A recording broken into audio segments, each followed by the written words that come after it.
आपका स्वागत है कॉपीराइट लॉज सेशन में, जिसमें आज हम बात करेंगे कि कॉपीराइट लॉज होते क्या हैं और इंडिया में कॉपीराइट लॉज में आप कैसे रजिस्ट्रेशन करवा सकते हैं और इसके इन्फ्रिंजमेंट से जुड़ी कौन सी रेमेडीज हैं जो आपको मिल सकती हैं।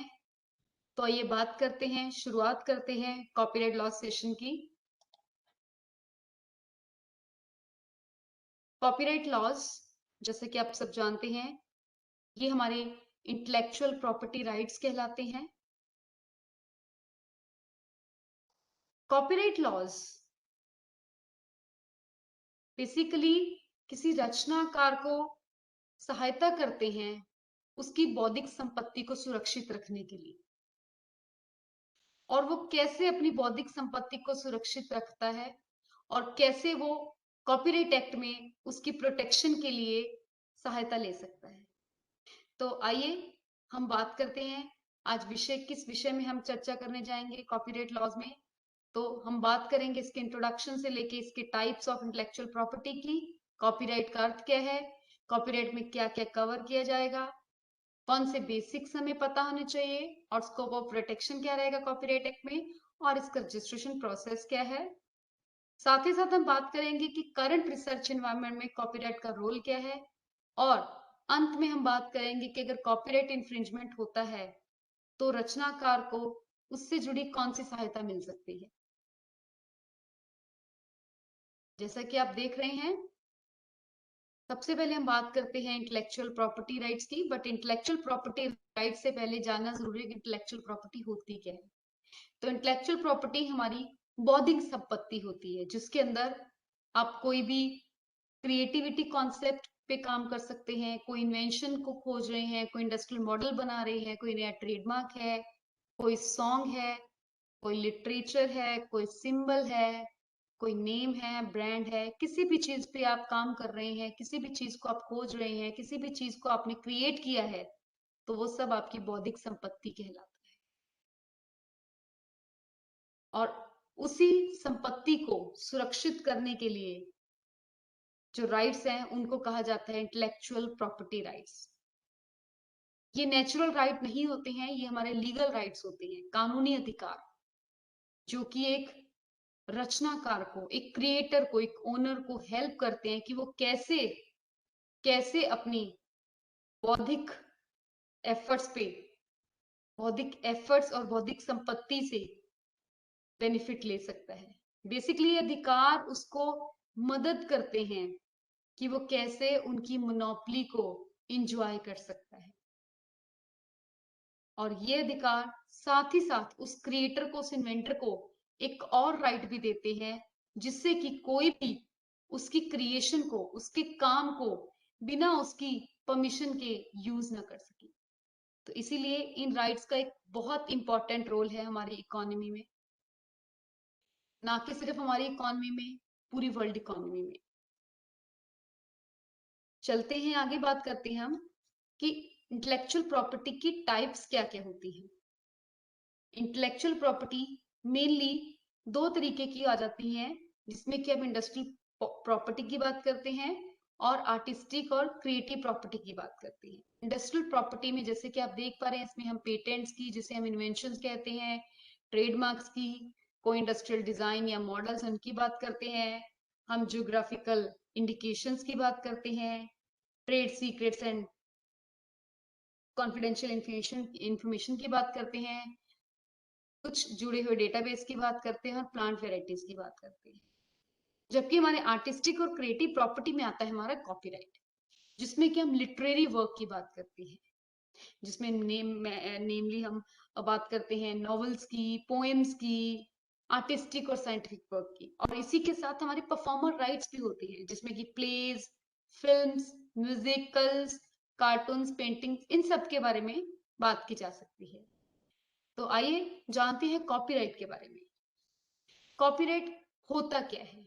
जैसा कि मैंने आपको बताया, कॉपीराइट कोई नेचुरल राइट नहीं है, कॉपीराइट से हमें कोई नेचुरल राइट नहीं मिलता। कॉपीराइट तो एक लीगल टर्म है जो कि हमें एक अधिकार देती है, हम रचनाकारों को एक अधिकार मिलता है जिससे हम अपनी लिटरेरी और आर्टिस्टिक वर्क पे, लिटरेरी और आर्टिस्टिक वर्क को बेसिकली इंजॉय कर सकते हैं।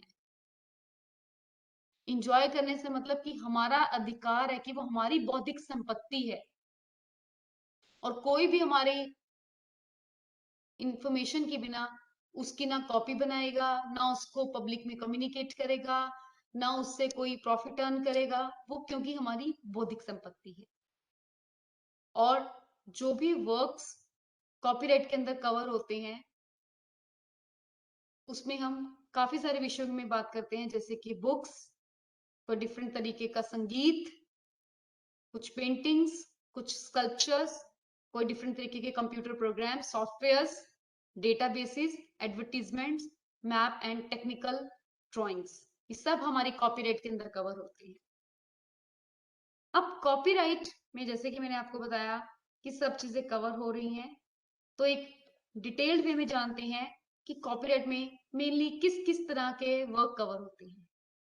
तो जैसे कि आप देख पा रहे हैं, यहाँ पे मैंने इसको 6 तरीके से डिवाइड किया है, और इनको हम एक एक करके बात करेंगे। लिटरेरी एंड साइंटिफिक वर्क में कवर होती है हमारी novels, poems, reference works, newspapers, plays, books, pamphlets. फिर बात करते हैं म्यूजिक वर्क्स की। म्यूजिकल वर्क्स में हमारा जो आता है वो आते हैं हमारे सॉन्ग्स, हमारा इंस्ट्रूमेंट म्यूजिकल, हमारे बैंड्स एंड हमारे ऑर्केस्ट्रास एक्सेट्रा। फिर आर्टिस्टिक वर्क्स में क्या आता है, जैसे कि हमारी कुछ पेंटिंग्स होगी, you know, paintings, artistic type की पेंटिंग्स, हमारे कुछ ड्राइंग्स, हमारा कुछ आर्किटेक्चर डिजाइन, ये सभी हमारे आर्टिस्टिक वर्क में आते हैं। एंड जैसे कि अगला फोटोग्राफिक वर्क्स है, एज सच नाम से ही पता लग रहा है, इसके अंदर हमारी कुछ पोर्ट्रेट्स, कुछ लैंडस्केप, कुछ फैशन और इवेंट फोटोग्राफी, ये सब इसके अंदर आती है। फिर हम आते हैं मोशन पिक्चर्स में, जिसके अंदर हमारी सिनेमाटोग्राफी वर्क, जैसे कि आपके film, drama, documentary, news reels, theatrical exhibition, ये सारी इसमें कवर होती हैं। And last but not the least हम आते हैं हमारे कंप्यूटर प्रोग्राम, जिसमें हमारे कुछ सॉफ्टवेयर और उनसे जुड़े कुछ database, maps and technical drawings, ये सब हमारे कॉपीराइट में कवर होती हैं। और इसके साथ साथ इसमें क्या कवर हो रहा है ये तो बहुत जरूरी है, पर इसके साथ साथ ये शुरुआत कहाँ से हुई भारत में कॉपीराइट कानून की? कॉपीराइट कानून भारत में अगर देखा जाए तो जिसका एक्ट था वो कॉपीराइट एक्ट 1957 था, जिसमें कि बहुत बार चेंजेस हुए, बहुत बार इसमें अमेंडमेंट्स हुई, 5 बार इसमें अमेंडमेंट्स हुई, और जो सब्सटेंशियल अमेंडमेंट हुई वो 2012 में हुई। ये amendments basically World Intellectual Property Organization के लॉज के साथ कंफर्मिटी लाने के लिए की गई। World Intellectual Property Organization WIPO के साथ कंफर्मिटी लाने के लिए की गई। साथ साथ एक्ट के साथ साथ हमारे कुछ रूल्स भी इंट्रोड्यूस किए गए, जो कि कॉपीराइट लॉ से जुड़ी कुछ बातें करते हैं, जिसमें हमारे copyright rules 2013, copyright rules amendment 2016, copyright rules amendment 2021, ये हमारे टाइम टू टाइम इनमें कुछ सुधार होते गए। और भारत में इसका एकमात्र ऑफिस है दिल्ली में, और वेबसाइट का लिंक यहाँ पे दिया हुआ है, आप इस लिंक को ओपन कर सकते हैं, और इस लिंक से आप जुड़ी सारी इंफॉर्मेशन पे तो ध्यान से देख के कॉपीराइट के बारे में जानकारी ले सकते हैं। आइए ले चलते हैं आपको कॉपीराइट ऑफिस के इस लिंक पे। तो जैसा कि आप देख पा रहे हैं, यहाँ पे मैंने कॉपीराइट ऑफिस को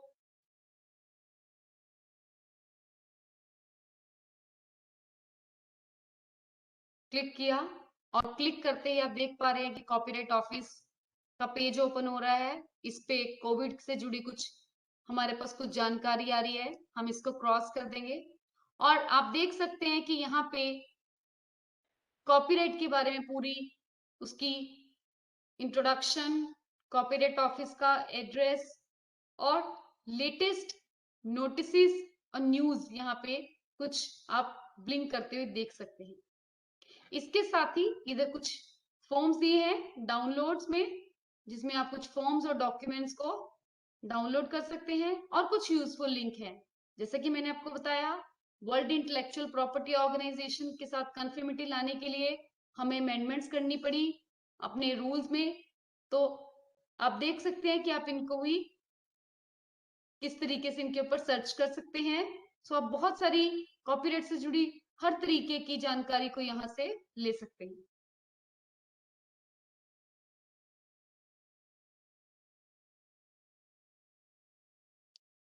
जैसा कि हम बात कर रहे थे कॉपीराइट की वेबसाइट की, तो वेबसाइट पे आके जाके आप हर तरीके की इंफॉर्मेशन को रिट्रीव कर सकते हैं। अब बात करते हैं ऑर्गेनाइजेशन स्ट्रक्चर की। ऑर्गेनाइजेशन स्ट्रक्चर कैसा है हमारा कॉपीराइट कानून का। कॉपीराइट ऑफिस जो है ये आपका department of industrial policy and promotions में आता है, जो आपका ministry of commerce and industry में आता है। इस कॉपीराइट ऑफिस में आपके कुछ रजिस्ट्रार होते हैं, आपके डेप्टी रजिस्ट्रार हैं, आपके सेक्शन ऑफिसर्स हैं और आपके एग्जामिनर्स हैं, जो कि आपको कॉपीराइट रजिस्ट्रेशन को करने में हेल्प करते हैं। अब एक अहम मुद्दा कि क्या ये जरूरी है कि आप अपने काम को रजिस्टर करें कॉपीराइट को क्लेम करने के लिए, तो बिल्कुल नहीं। Acquisition of copyright is automatic. जैसे ही आप कॉपीराइट लेते हैं साथ ही साथ वो आपका काम रजिस्टर हो जाता है। कॉपीराइट वैसे ही आपको मिल जाता है जैसे ही आपका काम कुछ आपकी कुछ क्रिएटिविटी हो बनती है, आप कुछ क्रिएट करते हैं। And certificate of registration of copyright, ये आपका एक बहुत बड़ा एविडेंस होता है कोर्ट ऑफ लॉ में, जिसमें कि अगर कोई भी कभी भी कोई झगड़ा होता है, कोई डिस्प्यूट होता है, तो वो आपकी ओनरशिप से रचनाकार की बेसिकली रचनाकार के जो ओनरशिप से जुड़ी उसके ऊपर अगर कुछ डिस्प्यूट खड़ा होता है तो उसमें आपका सर्टिफिकेट रजिस्ट्रेशन आपको बहुत बड़ा हेल्प करता है। अब क्या प्रोटेक्शन आपको मिलती है कॉपीराइट एक्ट में। Copyright gives us different rights, जिसमें कि हम सबसे पहले बात करते हैं कि जो राइट्स हमें मिलते हैं इनसे हमारी क्या क्या तरीके से प्रोटेक्शन होती है। तो हमें ये प्रोटेक्ट करता है हमारे ओरिजिनल वर्क को, हमारे ओरिजिनलिटी को, कि कोई हमारे ओरिजिनल वर्क को बिना परमिशन के यूज ना कर पाए। तो सबसे पहले कॉपीराइट एक्ट में ये हमें सबसे पहला प्रोटेक्शन मिलता है, जिसमें कि हमारे ओरिजिनल वर्क को कोई भी अनऑथराइज तरीके से यूज नहीं कर सकता, और अगर वो ऐसा करता है तो ये वॉयलेशन कहलाता है। और वॉयलेशन जब होता है तो उससे जुड़े, जब उल्लंघन होता है तो उससे जुड़ी जितनी भी रेमेडीज हैं वो एक रचनाकार को मिल जाती है। तो अगला, ये ओरिजिनल वर्क को प्रोटेक्ट करने में तो हेल्प करता ही है, साथ ही साथ ये हमारे एक्सप्रेशंस को भी प्रोटेक्ट करता है, पर आइडियाज को नहीं। क्योंकि आइडियाज को प्रोटेक्ट करने से हमारे जो फ्री फ्लो ऑफ आइडियाज हैं उन पे रोक लग जाती है। तो इस पे मैं आपके सामने एक छोटा सा उदाहरण दूंगी। कोई भी दो लोग हैं, उन लोगों के दिमाग में, किसी भी दो लोगों के दिमाग में एक आइडिया एक जैसा आ सकता है, बट वो उस आइडिया को एक्सप्रेस कैसे कर रहे हैं, उसका लिखने का तरीका कैसा है। दो मित्र हैं, उनके दिमाग में एक आइडिया आता है और दोनों ही उस आइडिया पे किताब लिख रहे हैं।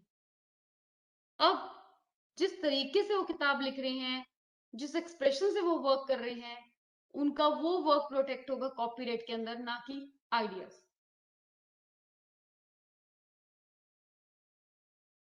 तीसरा, कॉपीराइट हमें हेल्प करता है कमर्शियल मिसयूज के लिए। हमारे काम से जुड़ी किसी भी चीज को लेके कोई प्रॉफिट अर्न ना कर सके, कॉपीराइट हमें उस पे हेल्प करता है। हमारे काम को लेके कोई इसको पब्लिक डोमेन में कॉपीज करके ना बांट सके, इसके बेसिस पे कोई प्रॉफिट्स ना कमा सके, इस चीज के लिए हमें कॉपीराइट हेल्प करता है। अब हम बात करते हैं रजिस्ट्रेशन ऑफ कॉपीराइट की। जैसा कि मैंने आपसे बात की कि कॉपीराइट ऑफिस हमारा एकमात्र ऑफिस हमारा दिल्ली में सेटअप है, जहां पे आपके रजिस्ट्रार ऑफ कॉपीराइट इस ऑफिस को हेड करते हैं। और ये हमारा प्लॉट नंबर 32 बौद्धिक संपदा भवन सेक्टर 14 द्वारका में लोकेटेड है। यहाँ पे आप अपनी एप्लीकेशन बाय पोस्ट भी डाल सकते हैं, और यहाँ पे हमारी ऑनलाइन रजिस्ट्रेशन ई फाइलिंग फैसिलिटी भी प्रोवाइड की गई है 14 फरवरी 2014 से, जहां पे आप लोग ई फाइलिंग के थ्रू भी अपनी एप्लीकेशन को फाइल कर सकते हैं।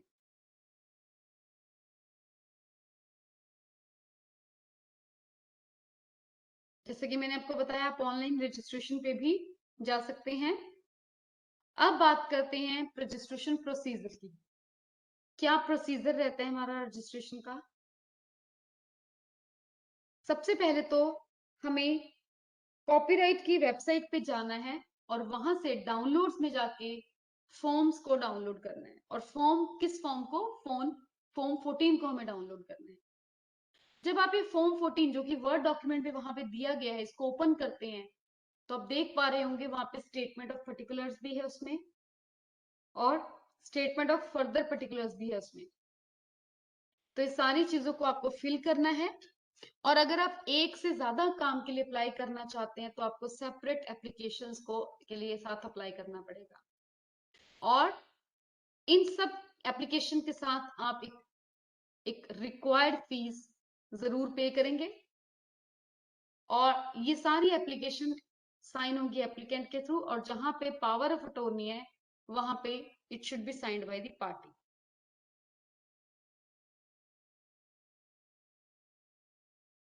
फीस का पे करने का तरीका डीडी हो सकता है या फिर ई पेमेंट हो सकती है। अगर आपने डीडी करवाना है तो आप रजिस्ट्रार ऑफ कॉपीराइट के फेवर में इसको करवा सकते हैं, जो कि यहाँ पे मेंशन है, registrar of copyright payable eight new Delhi, या फिर ऑनलाइन तरीके से आप इसकी पेमेंट कर सकते हैं।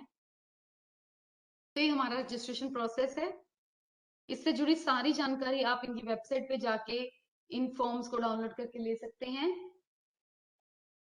जैसा कि हम सब जानते हैं, now we all need to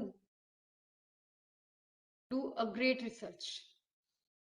तो जो हमारा करंट रिसर्च एनवायरनमेंट है,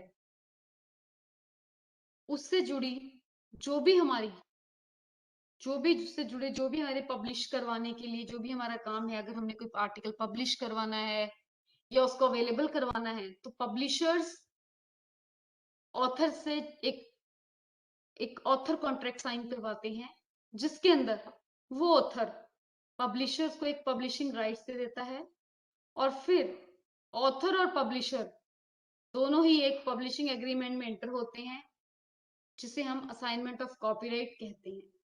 और ये एक्सक्लूसिव लाइसेंस टू पब्लिश भी हो सकता है, जिसमें कि आपको एक लाइसेंस दिया जाता है जो सिर्फ एक लिमिटेड राइट्स को ही पब्लिशर को ट्रांसफर करता है।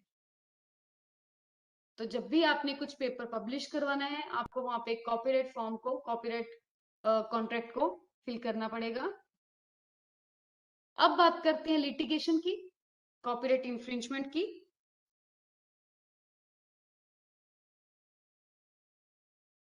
ये बहुत जरूरी है जानना कि किस किस तरीके से कॉपीराइट कानून का वायलेशन होता है, और अगर होता है तो उससे जुड़ी कौन कौन सी रेमेडीज, जिसमें कि आपकी सिविल और क्रिमिनल दोनों ही आ जाती हैं, कौन कौन से जुड़े हुए, उस पर किस तरीके की रेमेडीज से आप ये सुरक्षा ले सकते हैं।